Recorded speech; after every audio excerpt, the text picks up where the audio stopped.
Rogers recently bought out Bell's stake in Maple Leaf Sports and Entertainment, while Cedar and Six Flags officially merged to become Six Flags. Meanwhile, the plot of Deadpool and Wolverine revolves around Disney buying Fox. If you take the non-Canadian headlines and put them in a Venn diagram, what exactly lies in the middle of Six Flags and Disney World? Paramount Parks, the only place thrills are paramount.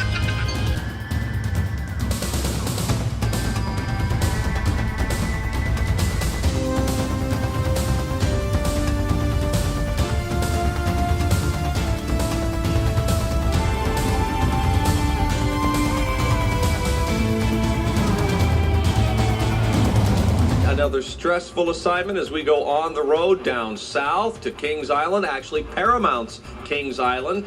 The movie-making giant bought Kings Island and 4 other amusement parks around this country and in Canada last October. The total deal, no one knows for sure, but hundreds and hundreds of millions of dollars. They have made some immediate changes here to reflect the various movies that Paramount has produced, but there remains many of the same features as in years past. And Steve, with Paramount taking over, and you've been with the company now for a number of years, was it like a breath of fresh air for you folks here? It is. It's kind of nice because they bring so much to the park with over 800 movie titles and publishing titles and TV titles. We can take that software and combine it with our attraction hardware, and it's the possibilities are endless. This felt like a natural progression for these parks. Adventure Express already took inspiration from Indiana Jones and the Temple of Doom, while Canada's Wonderland coincidentally had a mountain as its centerpiece. For Paramount, theme parks were a lucrative business to sell tickets and cross-promote other anchors of the company. Instead of dishing out your hard-earned pension money on an expensive trip to Disney or Universal, you can get a taste of Hollywood more closer to home and for considerably less. The generations of people who attended Paramount parks have been steadily declining over the years. I mean, let's face it, the world is getting older. This era of life was mainly archived through camcorders, compared to nowadays where people take the most average picture of the tallest coaster, posting it up on their story like they did something. Bring up the Paramount era to the coaster enthusiast world and everyone talks about it like it was on par with the Minecraft trailer. It's very easy to unfairly compare Paramount's offerings in the 90s and the early 2000s to the technology and innovation we have today when it comes to roller coasters and other thrill rides. You know you hit unk status when you still call the Paramount rides by their original names, constantly reminding the new generation about the times of old where rides were sponsored by Coca-Cola or Kodak. Cause I mean, you gotta develop those photos of you meeting the Star Trek family. So I'm gonna take a look back at 13 years of Paramount parks, every attraction they added, attractions they almost added, MOs they had for each of these 5 parks, and ultimately the legacy they left behind. The first year Paramount entered the business, the first ace up their sleeve was for Great America, located in Santa Clara, California. While not exactly Hollywood, it was important for Paramount to have a presence on more or less their home turf. Great America definitely wasted no time to appear as the fictional Wonderworld in Beverly Hills Cop 3. This gaslit so many people to believe the park had those underground tunnels. Unfortunately, the movie was not that good, which is probably why no one really talks about the park's inclusion in this Paramount film. However, a Paramount film that couldn't escape inclusion in the park was Top Gun, one of the biggest defining action films of the 80s that launched Tom Cruise's career into the mainstream and was the best recruitment for the Navy that you will ever see. Top Gun was the world's second B&M inverted roller coaster and was well received upon opening, with the standout being that corkscrew and subsequent helix over the water. The temperature changes and you think you're gonna hit the water. It's a great time. The first B&M invert with a custom layout, aka it wasn't Batman the Ride. Speaking of which, the problem I have with roller coasters that are themed to superheroes, and please believe there are a lot of them, is sometimes you get off the ride and you wonder what was so Batman about the ride. Like, yeah, the Batmobile was in the queue, but I did not really feel like Batman at all. And that's like, every guy wants to feel like Batman. Top Gun never had this problem. It was such an elite theme for a roller coaster. The movie was extremely quotable and defined a generation. You get off this ride like, yep, I was definitely just piloting an F-14 up there. Not only that, the theme was translated well to the queue, aka Fighter Town USA, which featured jets, big posters, smoke, custom trains. The station is essentially dressed up as an aircraft carrier. Waiting in line has never been more of a vibe, with on-brand music playing like Mighty Wings, Top Gun Anthem, and Danger Zone among others from the soundtrack. Kings Island also received their Top Gun roller coaster. The theme was pretty much the exact same. The difference lies in the roller coaster type. This was an aerodynamic suspended coaster already planned from the Kings Entertainment days, receiving the same Top Gun treatment, and I have have to say, it works to the same effect. These two rides definitely had aura. Carowinds and King's Dominion got the other Top Gun movie. Looking for some real excitement? How about a little drive in the park? Now, Paramount's King's Dominion puts you in the driver's seat on the ultimate racing simulator. Days of Thunder, a 200-mile-an-hour ride on the Ragged Edge. New at Paramount's King's Dominion, where the magic of the movies meets the thrills of a lifetime. This was a motion simulator attraction built in the brand new Paramount Action FX theater, which provided infrastructure for new motion simulators down the line. Not that they would need to be retiring Days of Thunder anytime soon, as the ride was well received.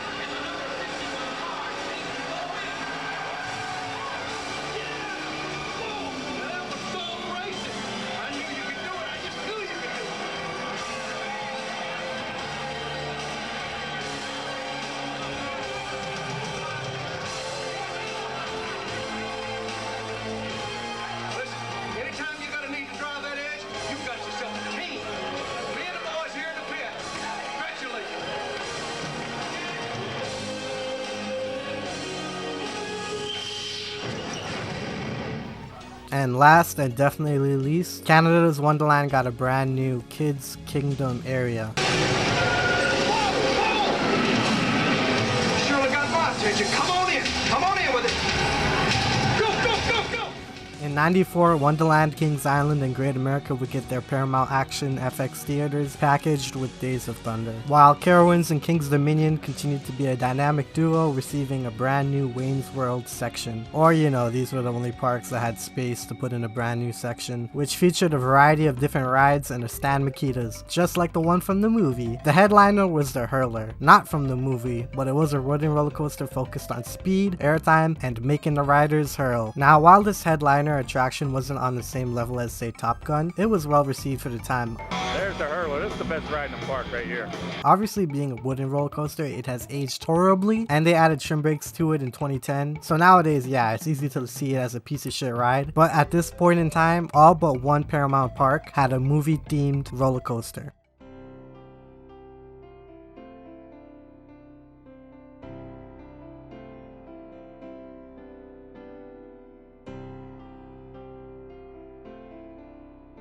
Wonderland was to receive a step up from Great America's Top Gun, which was manufactured by B&M, the prestige of roller coaster manufacturers. They play things relatively safe, providing a smooth ride with great capacity, so right on, my home park is getting B&M to construct a Top Gun roller coaster, an S-tier ride with an S-tier theme, until Sandusky had something to say about it. In '94, Cedar Point opened Raptor as the world's tallest and fastest inverted coaster. Cedar Point's parent company Cedar Fair only had 4 amusement parks to their portfolio at the time, so they had to play dirty. Or they just didn't want Wonderland to have nice things. They struck a deal with B&M to have a non-compete clause within a certain mile radius from Cedar Point, which Kings Island and Canada's Wonderland fell into. Who knows where it could have gone? I mean, maybe the exact same place as the roller coaster we did get, since Zumber Flume was breaking down and they had to get rid of it at the end of the 1994 season. But what roller coaster did Wonderland build instead of a B&M invert? The non-compete clause essentially forced Wonderland to give the new Vekoma suspended looping coaster a chance. Now, Wonderland working with Vekoma was not new. They were one of the original parks to try out the Boomerang before the next 80 of these were built, and now they're going to take Vekoma's inverted roller coaster for a test flight. SLCs would go on to be infamous for being rough headbangers, but it did carry a good few years in the 90s as maintenance and the Top Gun theme especially did carry the ride. Not to mention, Wonderland goers loved the idea of being suspended under the track, as it was Canada's first inverted roller coaster. As it sits today, it has aged horribly since the Top Gun days, widely regarded as one of the worst SLCs, as Wonderland's current owner refuses to upgrade the trains from 1995. So yeah, this ride is just rotting away now. Across the chain, Great America, Kings Dominion, and Island received Nickelodeon Splat City expansions. This would go on to age incredibly well, as Nickelodeon's popularity would go on to soar through the 90s and into the 2000s, while Carowinds and Kings Island received sky coasters that would both go on to be renamed Extreme Skyflyer. Very 90s, go watch my video about Sonic Extreme. I don't have anything to say about sky coasters. I mean, I never rode it because it costs extra and you have to sign a waiver, and at that point you lost me. You gotta at least offer me only one of those two for me to do it. But considering that many of these are installed in different amusement parks, they do have their place and offer an experience you can't get on any other ride. This then is our invitation. Come with us. Enter our vessel. Follow our path across the cosmos and discover that which lies beyond this mortal sphere. You are about to experience the awe and mystery which reaches from the deepest inner mind to the outer limits.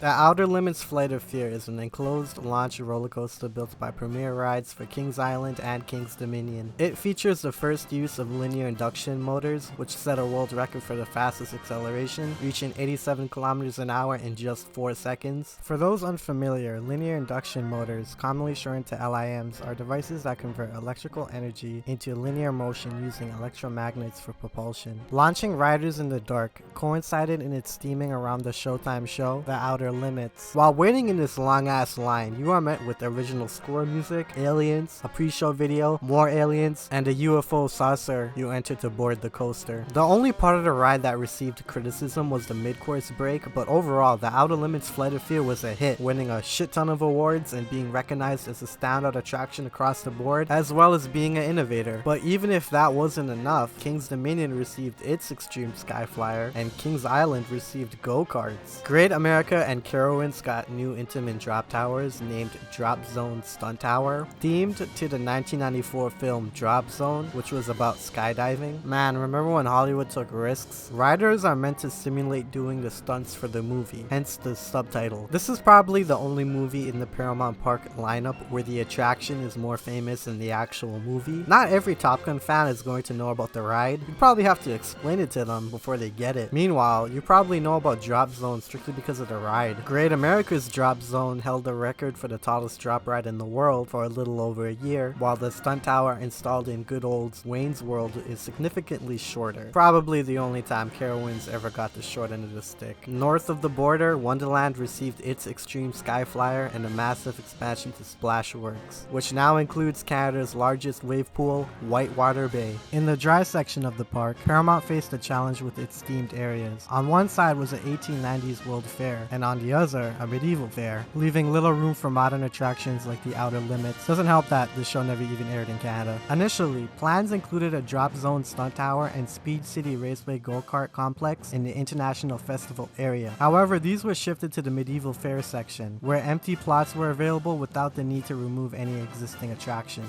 Although go-karts were definitely out of place for a medieval fair, being located all the way to the right did minimize the clash, and Drop Zone became the flagship attraction anyways. Carowinds opened a new water park, and Kings Island doubled theirs to include a 600-gallon wave pool. Great America introduced their Extreme Skyflyer, and Kings Dominion added a new Taxi Jam roller coaster, retheming Hanna-Barbera Land to Kidsville while retaining the rides and characters. So why the change? Kidsville allowed Paramount to avoid funding the competition, as Hanna-Barbera was owned by Time Warner, a direct rival to Viacom in various sectors including amusement parks, movies, and television. In July of the same year, Time Warner struck a deal with Sinclair to transfer 5 United Paramount television affiliates to the WB, including the Cincinnati station, which just so happened to be the city that housed Paramount's flagship park. Kidsville served as a temporary upgrade for the children's area until Nickelodeon could fully take over. Licensing agreements allowed the retention of the Hanna-Barbera IP, but new attractions themed to it would be fewer and less widespread across the chain, especially since franchises like the Smurfs declined in popularity. Speaking of which, the attractions in Smurf Mountain at Kings Dominion were removed and the entire structure was gutted. Following 3 years of hyping up a new attraction on the park map, in its place, Intamin introduced Volcano the Blast Coaster.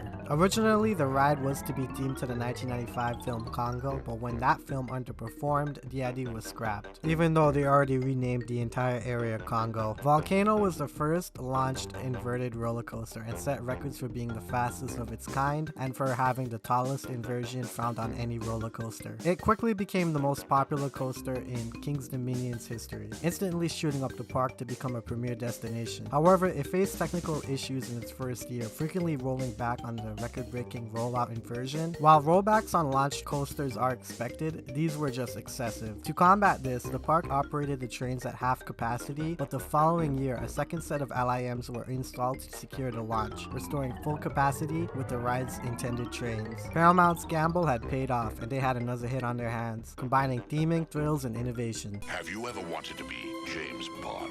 Now you can at Paramount Canada's Wonderland. Jump into the action and go full throttle, full blast in a battle of good versus evil. It's the new James Bond 007, a license to thrill action ride. Prepare to be shaken and stirred. Only in Paramount Canada's Wonderland. Meanwhile, across the chain, Days of Thunder was replaced by James Bond License to Thrill. Wonderland, Carowinds, and Kings Island's kids areas were expanded, with the favorite child being the only one to add new Hanna-Barbera rides and a surfing simulator. Great America welcomed a new coaster named Invertigo, which inverted the traditional Volcano boomerang with face-to-face seating. This design improved the ride experience significantly, making the layout less rough and providing intense G-forces. It was well received. Carowinds didn't fall under the non-compete clause of B&M and Cedar Point, so their lucky asses got to have a kick-ass B&M inverted coaster. Originally to be themed to Godzilla to coincide with the 1998 film, not because that film was Paramount, but rather Paramount owned the rights to some of the Showa-era Godzilla films. The director of this new Godzilla, Roland Emmerich's previous film Independence Day, was the second highest grossing movie of all time, trailing only to Jurassic Park. If Godzilla were to hypothetically match the impact Independence Day had, Paramount would have a reinvigorated IP to theme a coaster around. But when Godzilla underperformed at the box office and received less than stellar reviews, the Godzilla theme was scrapped. Kinda like how Six Flags scrapped the Terminator Salvation branding because the movie didn't reach T2 status. So back with the good old reliable Top Gun theme, and don't worry, I'm not gonna glaze the theme again. They added the subtitle, The Jet Coaster, since this one had the best stats out of all the Top Gun roller coasters. King's Dominion and Wonderland both got water park expansions, with the latter finally getting a new roller coaster. You heard of the bat, now get ready for a less intimidating three-letter word, the Fly, which was a wild mouse type roller coaster which has been around since the 1960s. The only difference is this was the large park variant that includes a 50-foot drop, so woohoo. The Action Theater was also equipped with a new Dinosaur Island simulation to pair with James Bond. Back in Ohio, the brand new Paramount Action Zone opened up, replacing the previous Adventure Village area that Top Gun resided in. Now themed to a movie backlot, a Paramount water tower was installed and used as a centerpiece for stunt shows. Two new movie-themed rides were added, the tallest drop zone stunt tower, eclipsing the Eiffel Tower's height to become the tallest ride in the park, a record it still holds today. It's also the only model to rotate on its way up, providing a full 360 view of the park. An Invertigo model named Face Off, themed to the 1997 film, was installed as well. This is an exact clone as the one in Santa Clara. The theming was in name only. You weren't going to see any doves on this ride, unless you want to count the face-off you have to have in these face-to-face trains, or the fact that the station looked like a jail from the movie. To help bolster the movie lineup in this new Paramount zone, Amazon Falls was rethemed to Congo Falls, and the Excess Raceway go-karts were rethemed to Days of Thunder. Great America followed this trend and renamed their Schwarzkopf shuttle loop to Greased Lightning, which was a reference to the 1978 film that featured a song with the exact same name. This further linked the park to California, where the film took place. So officially, there was a roller coaster themed to Grease, even though Invertigo wasn't changed to Face Off for some reason. Oh yeah, also they got Kidsville. As we approach the year 2000, Y2K, the new millennium, in the heat of the coaster wars, many parks were gearing up to bring a new force into the millennium. From a business perspective, you don't just install some shit like the Fly. No, this is the year you go big and break records. And unfortunately for Paramount, this would prove to be catastrophic.